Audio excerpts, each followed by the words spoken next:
Minnesota Vikings training camp has started, and there are some interesting takeaways from the first couple of days. We talk about injuries, including Justin Jefferson, some interesting tidbits as far as how the depth is being utilized, and how to watch training camp and really follow it to get real information instead of, hey, this guy just joined the ones.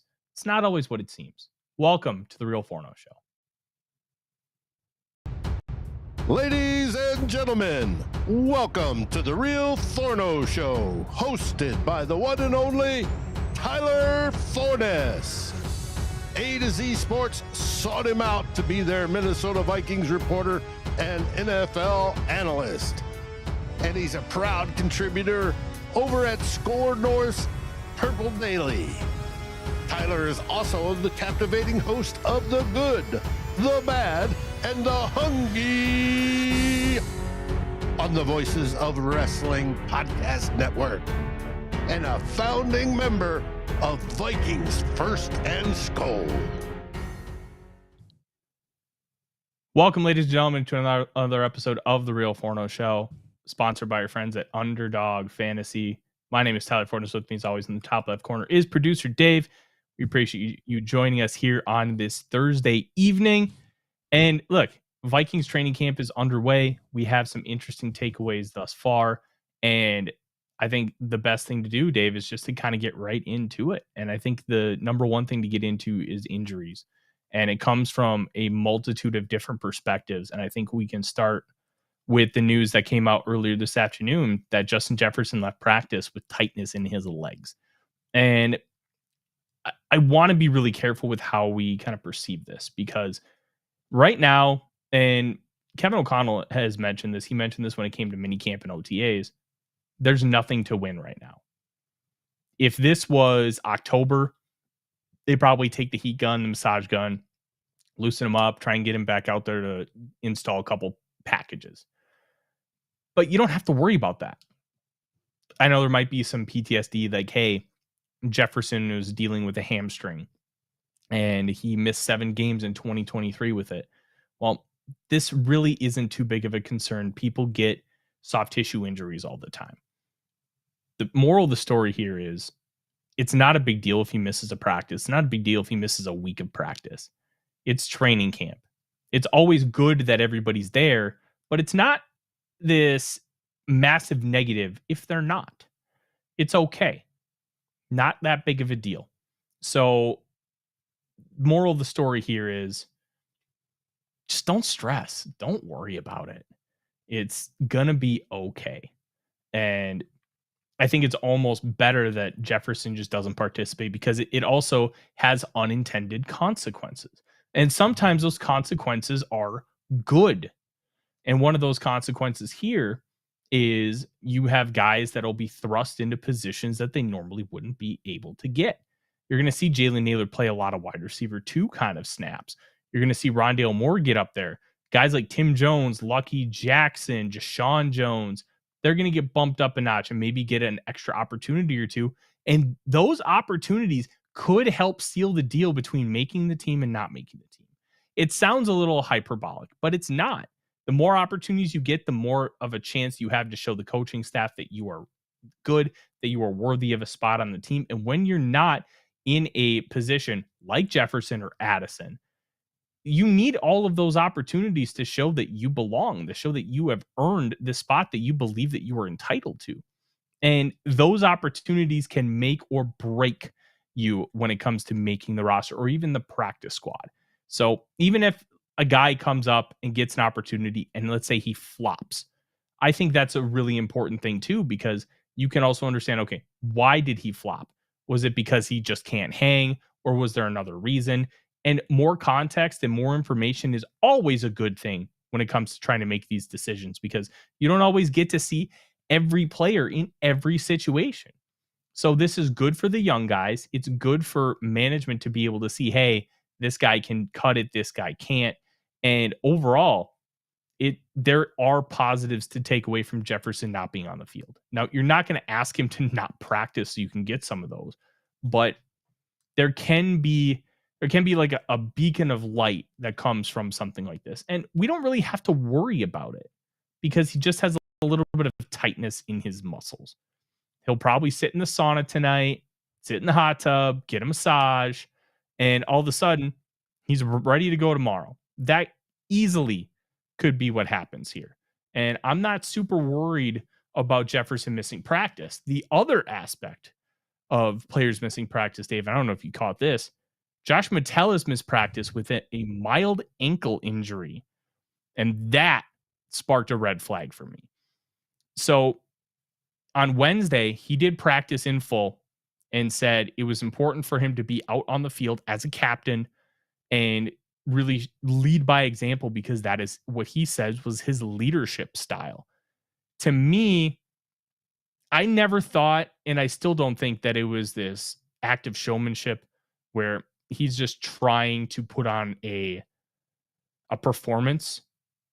But I'll say this. I do think that now that he said those things and, hey, all of a sudden we've got a mild injury, this could be an quote unquote excuse to hold in.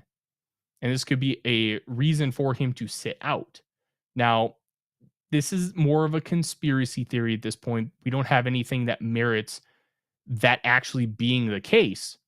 But we did see TJ Hawkinson miss almost 2 weeks with an ear infection. We know that he was that mysteriously cleared up after he signed his extension. It's one of those things. So the other aspect with the Josh Metellus stuff is the Vikings are notoriously uber conservative with injuries. Like I said with Jefferson, you're not winning anything right now. So you don't need to worry about him missing a couple days of practice. It's a mild ankle injury. Just get it fixed. And I do think that could be a factor here too. There was a red flag that raised for me. The day after, all of a sudden, he has a mild ankle injury. He misses practice. It's something to monitor. It could very well be absolutely nothing. But I'm going to keep an eye on it. My radar is through the roof on this one, Dave. And he can here's why it's through the roof. Optics wise, he can just be like, "Oh, I'm sitting out. I got a minor injury." This team is notoriously conservative when it comes to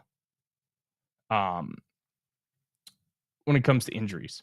And I think that's an important factor here. If this team wasn't that conservative when it came to injuries, then I think it wouldn't be a plausible rationale for Metellus to quote unquote hold in because of everything that he said. It creates plausible deniability for Metellus, which is important. And it sends a message to the Vikings that says, hey, give me my contract and give it to me now. I have a super minor injury. I ain't coming back. I want my money. And the Vikings are too smart of an organization. There are some organizations who will just bury him and leak it that, hey, he's holding in. The Vikings, look, they are not, like, any organization can be player friendly. They are organization first. They will always be organization first. But as player friendly as you can get, that's where the Vikings land, because they have to take care of their own bottom line. They have to take care of quote unquote the stockholders, which is ownership. They have to make sure that they're running a profitable business. And one of the ways to run a profitable business is have good PR, which is why the Vikings take care of their players. Good PR isn't just for fans and media. It's for the players too, because the players talk. You get players together at anything, whether it be a celebrity golf tournament, the Pro Bowl, Super Bowl week. Be like, hey, what's it like playing in Minnesota? And you want the first thing to be, oh, ownership's great, management's great, the facilities are great. I love it up there. And that's what can end up making or breaking you. So the Vikings probably won't leak it if he is holding it. Now, what you'll have is maybe a member of the beat or two will kind of opine, something fishy's going on here. It also could be absolutely nothing, and he just has a hurt ankle, and he'll be back to practice tomorrow.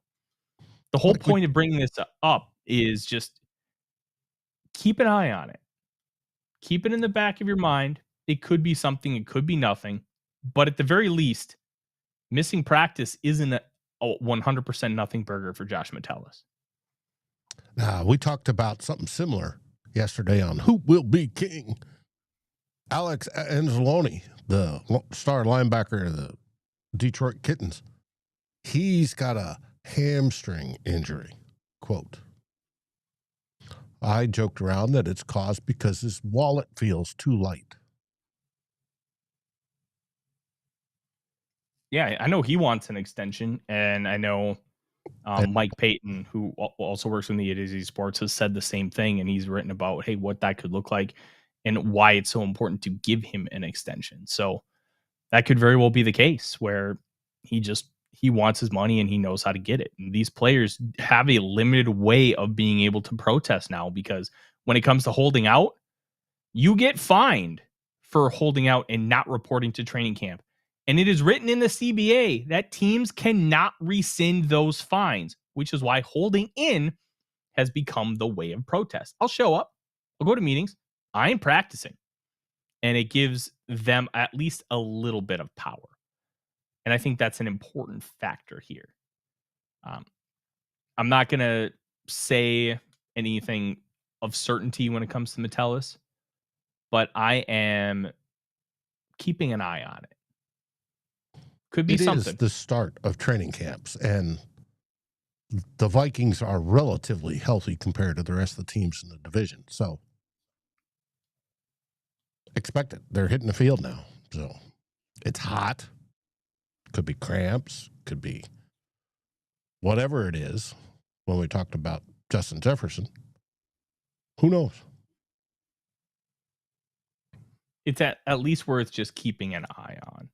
Oh, of course. All injuries are worth it. And when it comes to Metellus, the extension is also worth it. Now, what I found interesting about Josh Metellus, since we're talking about him, is he's supposedly thinner and lighter this year, lost a few pounds. And he is reportedly starting next to Harrison Hitman Smith. And once they go to 3 safeties, that's when Theo's coming in. So far, from what's seen, the press has seen in 2, now 3 practices. Dave, that's never a bad thing, Dave. And I'll take that. The big thing is, with a guy like Metellus, is it necessarily a good thing that he's coming in lighter? It's only a few pounds, so I'm not worried. I asked that because he plays a little bit of linebacker, and he was already, when he was in those positions, he was taken advantage of a little bit. So if he's going to play a little bit more of some of those linebacker roles in like a big dime or something like that, then is that going to be a factor? A few pounds usually doesn't mean much, but when you're already undersized for the position that you're playing on a semi-regular basis, because I want to say he lined up as a linebacker around 20% of his snaps, which isn't nothing. That's a significant portion of your snap share, even especially with a guy like Metellus, who's so versatile and does a bunch of different things. There's so much just intrigue, and we can come up with conspiracy theories and think, hey, what about this? What about that? I'm just parking it all in the back of my head and be like, I'm gonna wait and see. We're gonna see what this looks like. I think there's a couple more injury things that we should get to. We opined about Christian Darrisaw and him not being included on the PUP list. My initial thought was that he just hadn't had his full physical yet, but he did report 2 days early. And that fact kind of said, hey, probably just to get some extra working with rehab, which I'm sure he did. But he wasn't put on the PUP list, and he was doing individual drills. And so was Will Fries. And they're taking things a little slow with Will Fries. They're going to get him full blown. I want to say O'Connell mentioned within about a week. So that's a big thing here. And with Darrisaw, it's going to be a little bit more of a slow burn because he's on a different trajectory than Fries. So Fries, it's more about, hey, conditioning. Are you 100% there? Get him acclimated that way. Darrisaw, it's more about treating the injury. So I do think that those are good. Rondale Moore also wasn't on PUP, which honestly, we had really not heard about Rondale Moore. So whenever I did a 53-man roster projection.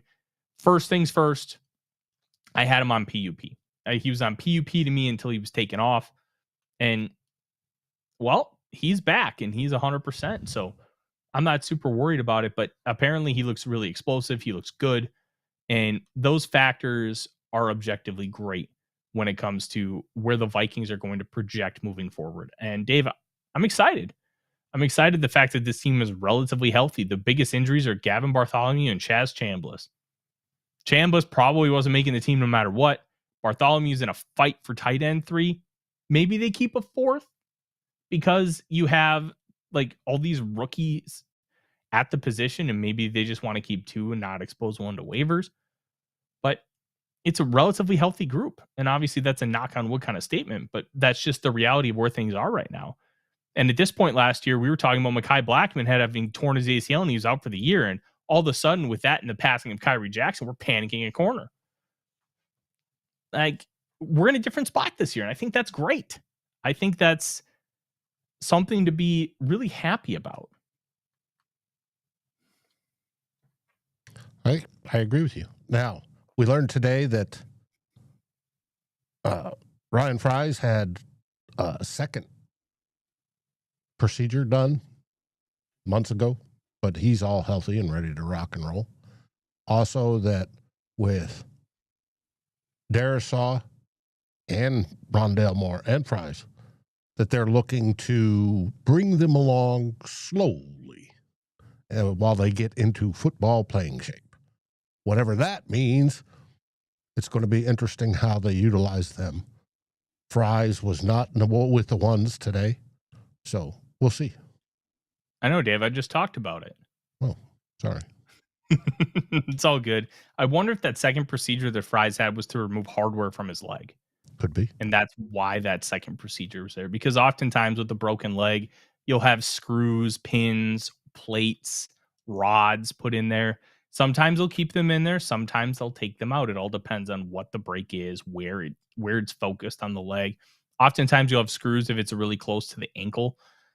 I don't know a whole lot about where that it was, but if he had a second procedure, it was likely to remove hardware. But he's good to go now, and that's what's important.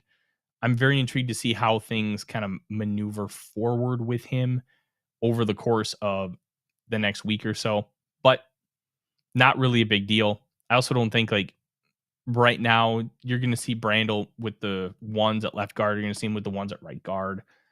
I don't think any of that really means anything. And I think this is where we can get to talking about how to watch training camp and how to really take the information that's provided to us by the beat. Because there are 12 practices. The first public one is on Saturday.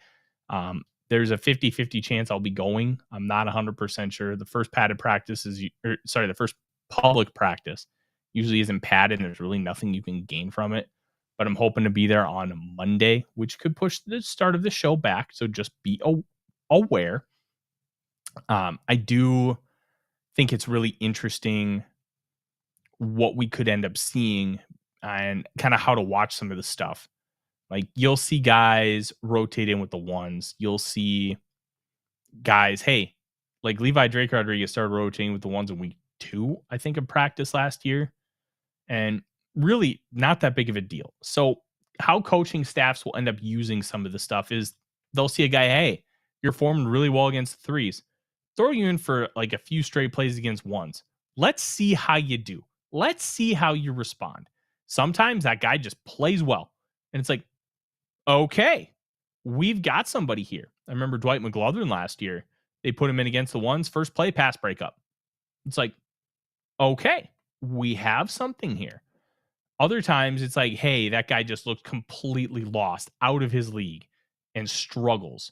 Sometimes it's a little bit of both or kind of in the middle where, hey, there was some good, there was some bad, but we know that this guy's not a jabroni, and hey, maybe there's still something to develop here. So they do that for a lot of different reasons to try and test you and see what's going on, see how you handle it both from a play standpoint and from a mental standpoint, how you handle those things. It's essentially a test. So a lot of times when you see players rotate in with the ones, it's really not that big of a deal.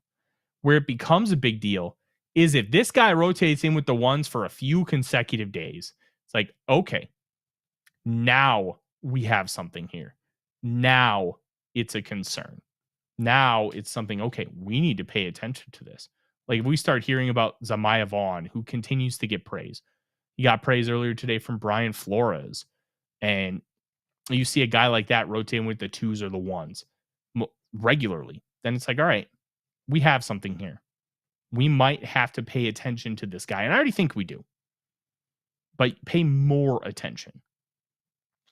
Those are the kind of things to watch for. One-offs, it's cool. It gets you a bunch of likes on Twitter. Could make a good headline. Doesn't necessarily mean a whole lot when it comes to substance. And I think that's the biggest difference when it comes to some of those discussion points. One thing to kind of keep an eye on that I do think is an interesting discussion point at this point, Dave.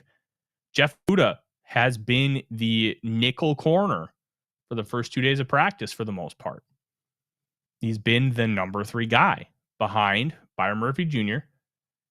and behind Isaiah Rodgers. Now, you say nickel. Do you mean CB3 with Murphy moving down to the nickel position, or him coming in on the slot? I think that's a really good question. He is coming in nickel packages. Byron Murphy Jr. is still playing the slot. Okay. But when you go to nickel, Okuda is the one coming in, not Mekhi Blackman. Now, what does that mean? Well, 2 days is the start of a trend. So it's something to be aware of. The Vikings are either slow playing it with what's his name? Mekhi Blackman. Nice. Sorry. Return. Because he tore his ACL about a year ago this week. And they could just be like, hey, we want to get Okuda in there. We want to see what we've got in this defense. And you can also argue that they feel like they already know what they have with Blackman, so they want to see Okuda first. But 2 days in a row, that's something. That is where we can really kind of have some of those conversations about why does practice matter. But Dave, we have some breaking news that I think we need to talk about. The Raiders have cut defensive tackle Christian Wilkins with the designation of terminated vested veteran. The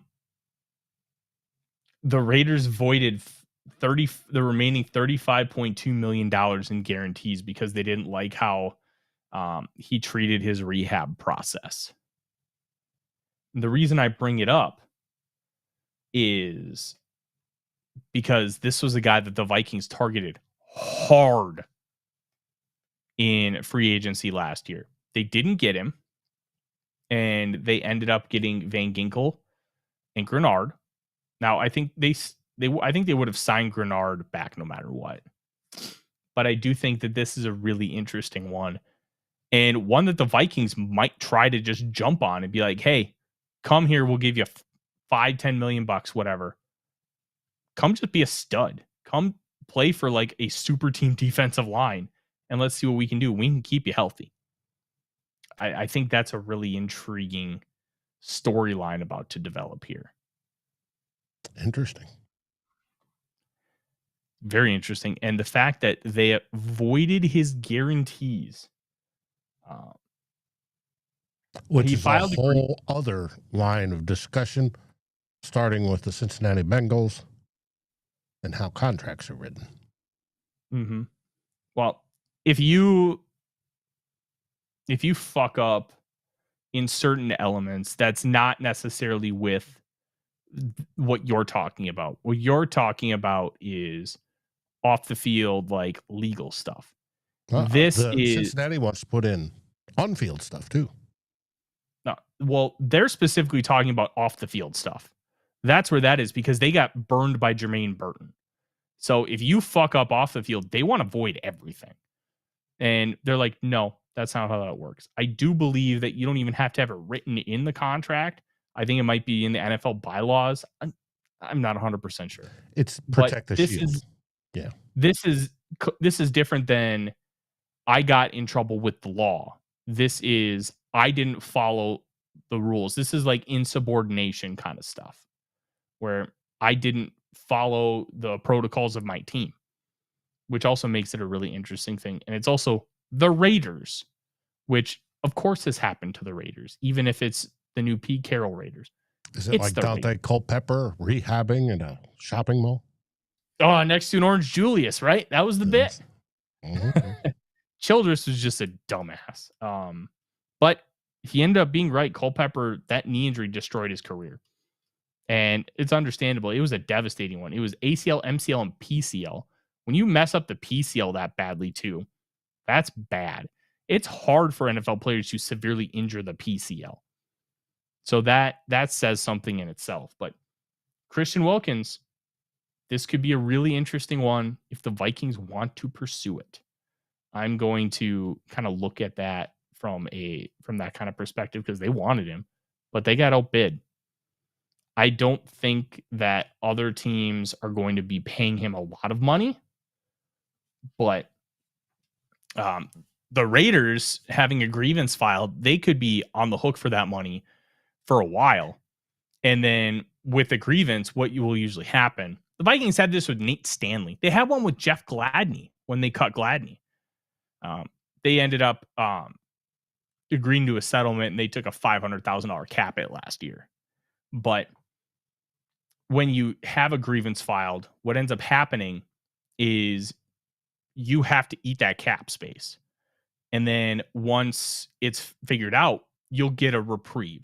So there's $35.2 million in guaranteed money left on that deal. If there's no offset language, then they'll eat that dead cap hit.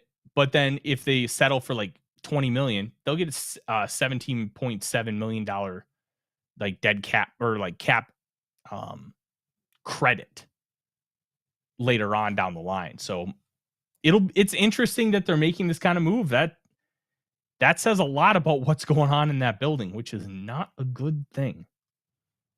No, it's not. But before Minnesota jumps on them, they need to check out the foot.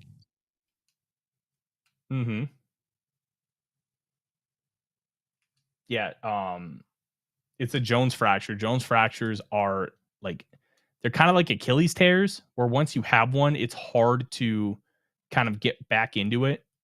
But especially when you're a bigger guy, foot issues are bad. So I'm really, really fascinated to see how this ends up playing out. But it's worth noting that the Vikings loved him. Brian Flores, I believe Flores drafted him. Not 100% sure. It might have been, I think he might have been Flores' first draft pick in 2019. But worth keeping an eye on. Put it in the back of your head.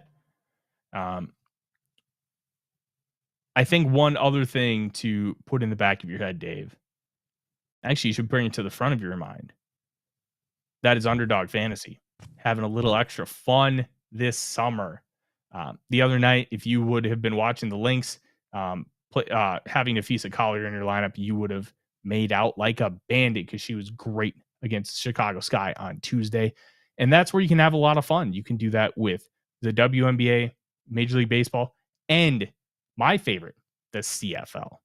I love having some fun with the CFL, and we got some really interesting games this weekend, especially Calgary hosting the Montreal Alouettes, who are without their starting quarterback, Davis Alexander. And Vikings legend McLeod Bethel Thompson is set to get the start. You might want to go over on his passing yards because they're going to have to throw a bunch up in Alberta playing the Stampeders. Look, it's a lot of fun. All you do 2 to 8 different lines, go higher or lower, and that's it. And you can win up to 1,000 times your bet. And with the promo code Forno, Forno, you can get up to $1,000 in bonus credits on your first deposit. You just have to be in one of those states on your screen. That's it. That simple. Have some fun. But not too much fun. Because if you do, call 1-800-GAMBLER. Very cool. Very cool. So there's some really interesting things that we've seen. I think we should talk about Jordan Addison really quick, and then I think we got to talk about something that we mentioned on this show a couple months ago. I can't remember exactly what show, but Addison commented on his potential suspension. He's like, I'm not really worried about it. They're going to do what they're going to do, and I'll take it as it comes. And I thought that was a really good approach and attitude about it, where he's just like, I just want to get it behind me, because he was asked directly by Kevin Seifert, why did you take a plea deal? Why did you do that instead of going through the whole process? And he said, I wanted it over. And if you've ever had legal stuff happen to you of any kind, you just want it to be done. And it doesn't necessarily matter if you did anything wrong or not. You just want it to be over. And you just want to know what is going on and move on from there. So I don't think anybody can blame Addison for that. And a potential suspension, I still think it'll be 3 games, because he was charged with driving under the influence. And by taking a plea for a wet reckless driving, he essentially admitted, when you take a plea, you have to admit some form of guilt. That's part of the deal.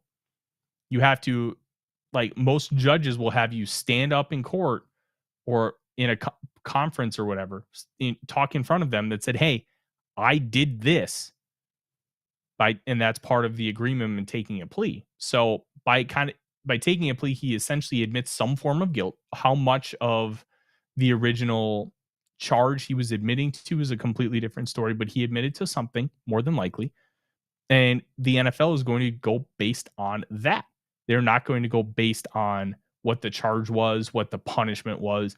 The NFL's personal conduct policy and how they investigate, it's a completely different thing than what the legal process is.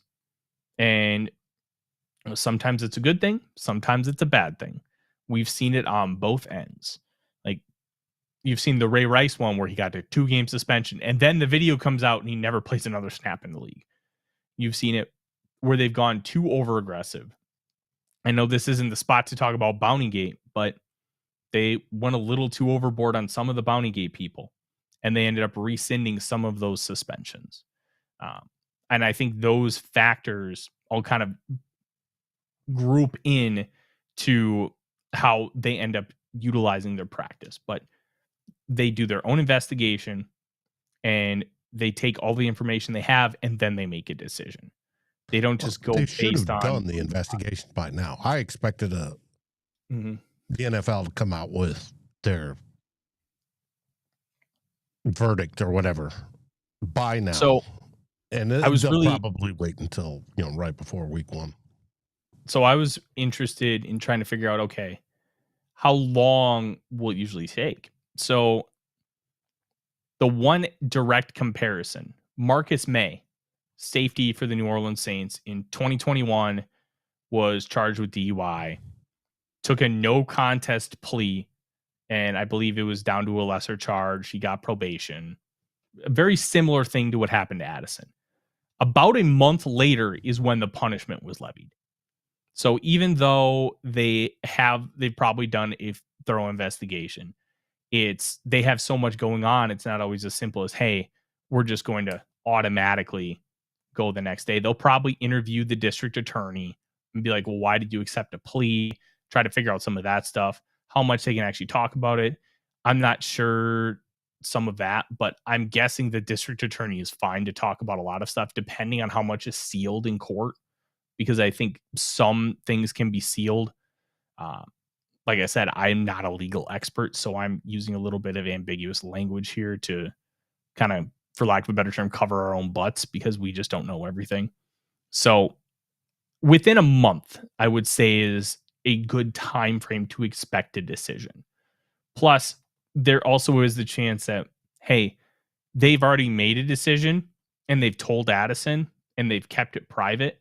Because I know sometimes with like PED suspensions, what they'll do is they'll get in contact with the player, be like, hey, you tested positive, we're testing your B sample.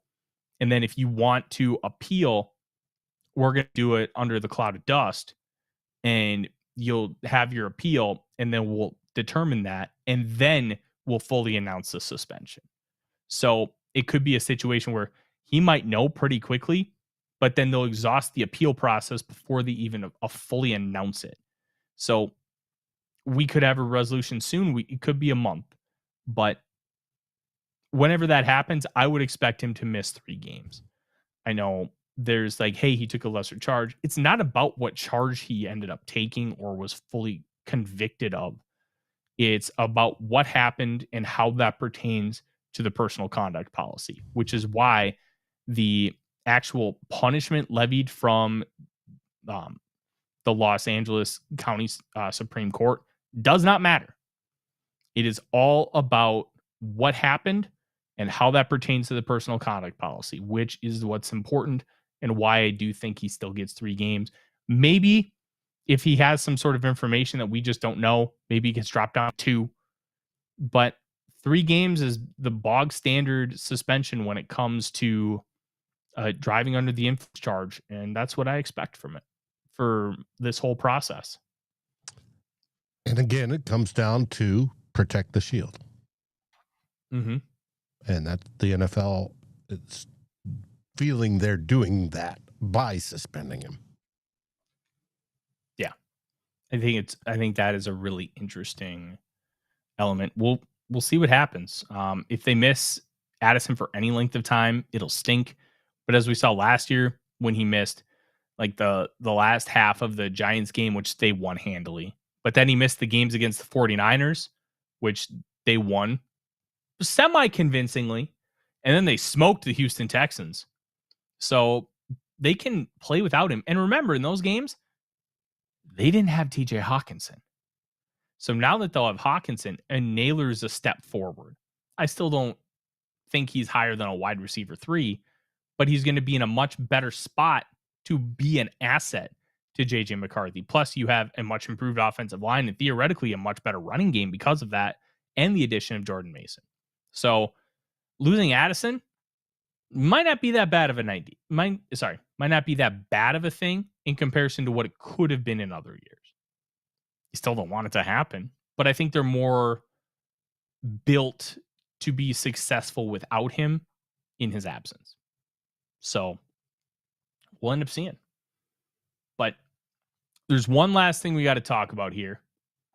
And I think there's some interesting comments, Dave. And you pointed it out to me because I hadn't listened to the press conference at that point yet. Kevin O'Connell talking specifically about 21 personnel. It was something that we had talked about with the addition of Jordan Mason. And I don't think he's this elite receiver, but he does provide something that CJ Ham does not when it comes to being a versatile weapon out of the backfield. Ham's awesome, but he is not a guy that you want to give the football to regularly. You don't want to throw to him. You don't want him running the ball. But if you have 2 running backs in the backfield that can do both, man, it's lethal. I think 21 personnel is the best personnel grouping in football if you have the right guys to do it. And I think the Vikings are pretty close to having the right guys to do it in Aaron Jones, who's much more of a receiving type back in between the two, and Jordan Mason, who can do some of the receiving stuff. You're doing more basic stuff with him, like swings and screens and that kind of stuff. But Jones, you can run vertical routes, you can run Texas routes, like the angle up the middle of the field. You can do that kind of stuff and thrive. But by having 21 personnel, where it makes things interesting is it forces the defense to have the linebackers on the field. And it doesn't allow them to get into nickel. And that can create mismatches for guys like Hawkinson, for guys like Jones. And if hey, it's 21 personnel, we're going to go into nickel because we want to have like a safety straight up on Aaron Jones.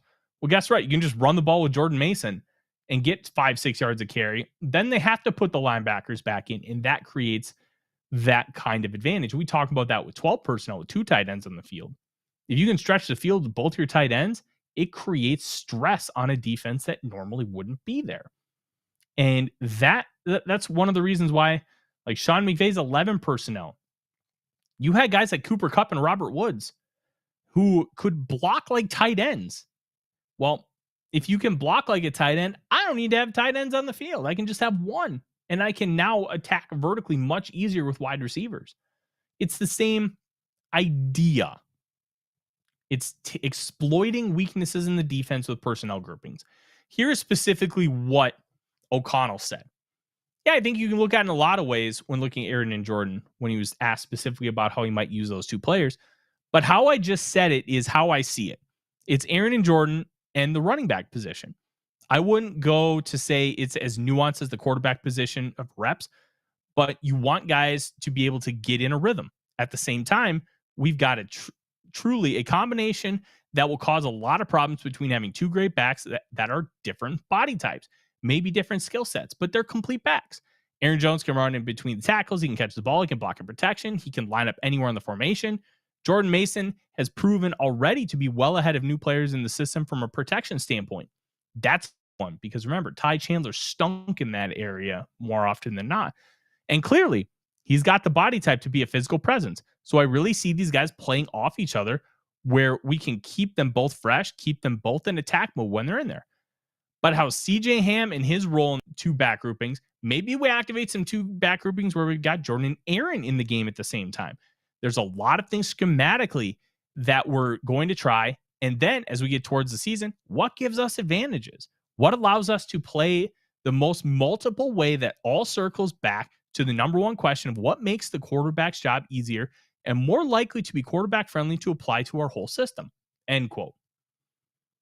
It's really interesting from a lot of angles here, Dave. And I think the most interesting aspect here, O'Connell said this relatively unprompted. It wasn't completely unprompted.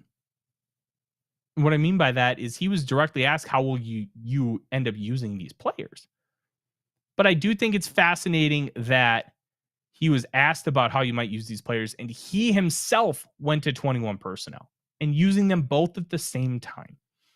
And the one aspect that I didn't mention in my whole soliloquy about how you can maximize 21 personnel, those guys need to pass protect. They need to be good blockers. Jones, he can get taken advantage of every now and then because he's a little bit shorter, but that also gives him an advantage against other guys because he can get the leverage. Short man wins. You don't have to be the shortest man in height, but you have to be the lowest. As a former offensive lineman, Dave, that was one of the big things that they teach you is you get low.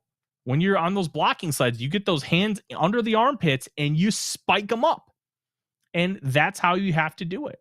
If you're the low guy, you can win the leverage battle. And leverage, for anybody who's done physics, leverage makes things so much easier. And with Mason, he is a much bigger, thicker back, and he is just as good of a pass protector as well. Those are good elements to have, and it will help the Vikings really elevate things from a versatility standpoint. Now, you're probably still going to see a lot of 11 personnel from this team. Probably see a lot of 12 personnel too, where you're running 3 wide receivers or 2 wide receivers, 2 tight ends. But this 21 personnel grouping is interesting. The Miami Dolphins have really tried to use 21 personnel, but their running backs are more speedster types. The Vikings have more well-rounded backs. I think that gives you more of an advantage, especially when it talks about blocking and being versatile in how you call some of these plays. I find it really interesting, Dave. I don't know how this will end up working out, but I'm excited to kind of see how things manifest within the context of this personnel group and how much O'Connell likes to use it. Man Campbell's talking about using a 21 group this year as well. Seems to be coming back when you have 2 very good running backs. And why not? Gives you just another option to attack the defense. Mm-hmm. Yeah.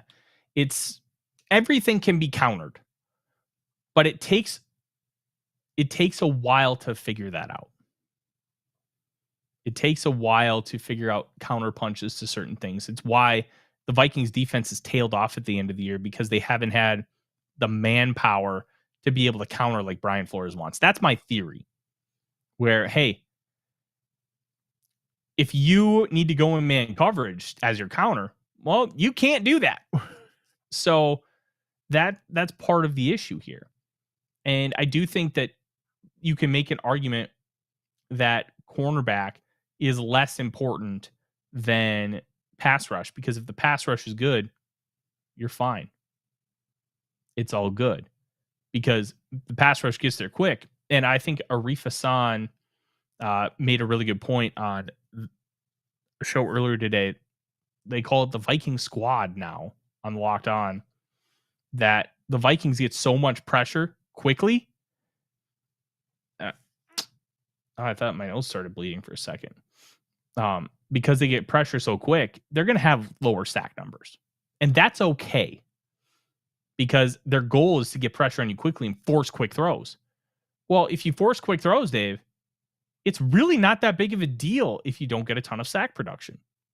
Because the whole idea of sack production is, well, you are getting to the quarterback either super quick, or your coverage is forcing the quarterback to not throw the football. So if the Vikings have lower sack numbers, it doesn't necessarily mean they're worse off. And I think the whole idea is, well, let's fix the pass rush and make it completely lethal, take pressure off of our cornerback group, and then all of a sudden we're in business. So it's about disruption. If you can disrupt, whether through pressure on a pass rush, or through speed on that pass rush, or via, obviously a sack is a minus yard deal, and that's a great thing. The more you can disrupt and take a quarterback off his normal game, i.e. like when Kirk Cousins would get vapor locked in the brain because it didn't go just as he planned it to be, the more efficient the defense will be and the more successful it will be. Mm-hmm. And you throw in that you don't know where that pressure's coming from, because Brian Flores is a genius at disguising it. And it makes it fun, especially against the young quarterbacks like Caleb Williams. Yeah. I'm really excited to see how everything continues to grow throughout the whole process of the offseason. We're obviously just 2 days into training camp. There's a lot to consider, but no real conclusions to draw from yet. We'll get those over the course of the next few weeks. Until then, enjoy the process. Football's back. Not 100% back. We'll get that next Thursday when the Lions and Chargers kick off in the Hall of Fame game. That'll be the official, like, football is back, baby. Unless you watch the CFL, then they're going into week 8. Hell yeah. Go Canadian football. But that's our show. A lot of interesting things with this Minnesota Vikings team, but remember, not everything is what it seems. And the context matters a lot, especially with like Jefferson's injury, players rotating in with the ones. Just stay patient. We'll get answers. They'll come. Till then, just enjoy the process. Absolutely. And of course, on Sunday, catch me and Darren on 2 old bloggers. And if you missed it this morning, on our podcast feed, we had the show with, it's called The Call Sheet with Kevin Smith, Coach Kevin Smith, and he interviewed me about the state of the Vikings. Nice. You said you threw that on the podcast feed? I did. Along with Who Will Be King? Hey, always good to be on the podcast feed. That's why we mentioned both, because you'll get some unique stuff on both channels. One last thing, see from the comments. Angel Dust, I think that's how you pronounce it, Senior asked my thoughts on the Micah Parsons drama. Look, the Cowboys are doing it to themselves, man. They could have signed Dak Prescott for cheaper both times, but they drag their feet and they wait till the last second to sign these guys. And by the time they do, the price has gone up 20-30%. They could have had Micah Parsons last year for $35 million a year. Now he's going to cost $42 million a year. They do it to themselves. It's amazing. I'll give him a break on the CeeDee Lamb one. Lamb wanted to kind of hold off until Jefferson got paid because he thought he could get more money, and I think he was right. He got $34 million a year, $1 million less than Jefferson, which is fair because he's about worth $1 million less than what Jefferson is on an open market. But they do it to themselves. They shoot themselves in the foot. The Vikings have done a great job of signing guys early and rewarding guys. And I argued that they should do the same with Grenard. He's only making $19 million a year average annual value. Give him a raise. He had a great year one. If he has another great year, guess what he's going to ask for? Like $30 to $35 million. You bump him up to 24, 25. Guess who's probably not asking for a raise after next year, especially, or is a lot less likely to? Grenard. They gave Van Ginkel a raise, but that was also because they wanted to sign him to a 3-year deal initially. But he's still average annual value of $14.33 million. Still a bargain. So they've done a great job of kind of taking care of their people. The Cowboys have not. And speaking of training camp, Van Ginkel already got his first pick six. Yep. And one thing about interceptions, they're good. Oh, they're better than the sack. Interceptions are a good thing for quarterbacks because it allows them to test things. Like Patrick Mahomes had one practice a couple years ago where he threw like 6 or 7 picks.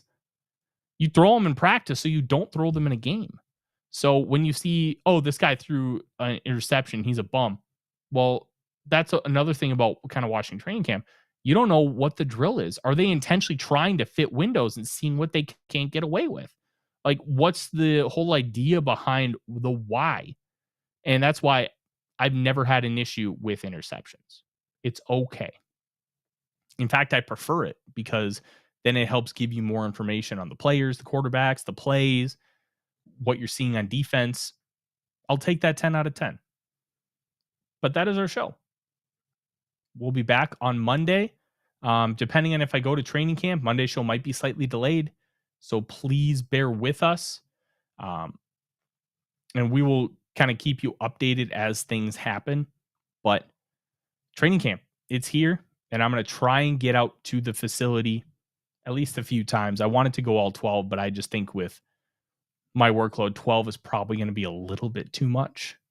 But I'll be out there. And thank you guys very much. We'll be back Monday. Please like, comment, subscribe, ring the bell. We're almost at 5,800 subscribers on YouTube. We'd love to be able to burst past that and maybe even burst past 6,000 by the beginning of the season.